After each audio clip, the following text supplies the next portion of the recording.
Payg'ambarimiz sollallohu alayhi vasallam aytdilar: "Antalidal amatu rabbataha."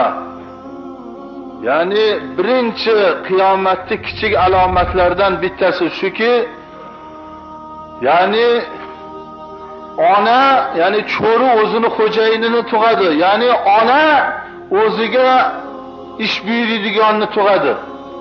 Qiyomatga yaqin sari birinchi kichik alomatlar shuki, oq padarlar ko'payadi. Ota-onani bilmaydiganlar, onaga ish buyuradigan, otani xizmat qildiradiganlar chiqadi.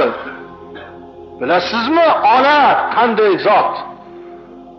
Sizni 9 oy qornida ko'tarib, na uyquda, na yotishda rohat ko'rmay, o'limni bo'yniga olib dunyoga keltirib, bir parcha etlikdan katta qilgan onani, katta yigit, katta bola, ona ana uni men olib beravering, men uni yuvvoring, choyni damlab keling, tiqilayotibdi bunaqalar hozir.